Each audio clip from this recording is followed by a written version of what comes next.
ইউরোপের প্রথম নারী ফুটবল দল হিসেবে ঢাকায় পা রেখেছে আজারবাইজান। দলটির লক্ষ্য বিশ্বকাপ বাছাইয়ের প্রস্তুতি। অস্ট্রেলিয়া নারী এশিয়া কাপের আগে নিজেদের ঝালিয়ে নিতে চায় বাংলাদেশ। আর মালয়েশিয়ার মূল লক্ষ্য সি গেমসের আগে নিজেদের গুছিয়ে নেওয়া। জাতীয় স্টেডিয়ামে শুরু হতে যাওয়া ত্রিদেশীয় কাপ তাই 3 কোচের জন্য কৌশল পরখ করে নেওয়ার মঞ্চ হয়ে উঠেছে। 3 জনই বললেন সুযোগটি লুফে নেওয়ার কথা। জাতীয় স্টেডিয়ামে বুধবার সন্ধ্যা 7টায় বাংলাদেশ মালয়েশিয়া ম্যাচ দিয়ে শুরু হবে এই প্রতিযোগিতা। শনিবার মুখোমুখি হবে আজারবাইজান ও মালয়েশিয়া, আর 2 ডিসেম্বর আজারবাইজানের বিপক্ষে খেলবে বাংলাদেশ। আগামী মার্চের এশিয়ান কাপের প্রস্তুতি নিতে বেশ কিছুদিন ধরে আটঘাট বেঁধে নেমেছে বাংলাদেশ। চট্টগ্রামের কোরিয়ান ইপিজেটে পিটার জেমস বাটলারের কোচিংয়ে চলছে অনুশীলন। গত অক্টোবরে থাইল্যান্ড সফরের আগেও সেখানে ক্যাম্প করেছিল দল। সফর শেষ করে ফিরে সেখানেই চলেছে ক্যাম্প। ত্রিদেশীয় কাপ খেলতে চট্টগ্রাম থেকে রোববার ঢাকায় এসেছেন আফিদা, ঋতুপর্ণারা। টুর্নামেন্টের প্রস্তুতি ও লক্ষ্যের চেয়ে বাটলার অবশ্য বেশি প্রশ্নের মুখোমুখি হলেন তার হাইলাইন ডিফেন্স কৌশল নিয়ে। যে ছকে থাইল্যান্ড সফরে হয়েছিল ভরাডুবি।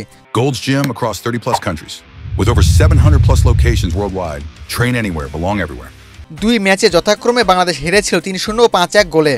মঙ্গলবার সংবাদ সম্মেলনে বরাবরের মতোই দৃঢ় কণ্ঠে সবকিছুতে নিজের পরিকল্পনায় অটল থাকার কথা বললেন Butler. Irrespective through hell or high water, whether we win, whether we lose, whether we draw, I will continue what got us to the Asian Cup and got us to the under-20s Asian Cup. The girls did fantastically well. You can talk about highlines as much as you want. It's all about interpretation. You know, I've been in this industry a long, long time. And I think what you got to realise is it's very subjective. Whether you play a high line, whether you play defend deep, you know, and I'm not into like all these modern day, you know, anecdotes, mid blocks, low blocks, high lines. Hey, you either do one or the other. You defend.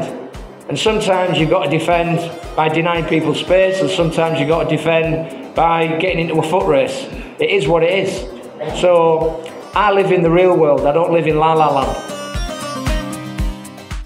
অস্ট্রেলিয়াতে হতে যাওয়া Asian cup যে সব পরিকল্পনার কেন্দ্রবিন্দুতে স্পষ্ট করেই বললেন Butler.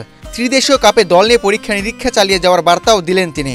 We play a completely different style of football to what they do, as we found out against Thailand recently. So yeah, it is good preparation, but at the same time,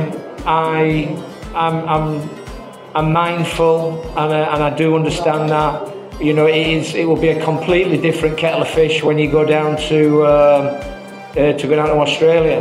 But again, getting there was success within itself. Now we've got to go there with an objective, and we you know, I have not yet seen the plans for moving forwards, and I hope they complement, you know, what we're trying to do, you know, just coming off the back of a, you know, camp at KPZ. Malaysia coach Joel Cornelli লক্ষ্যের কথা জানাতে গিয়ে বললেন, C গেমসের আগে ঝালিয়ে নিতে চান নিজেদের। প্রশংসা করলেন প্রথম ম্যাচের প্রতিপক্ষ বাংলাদেশের।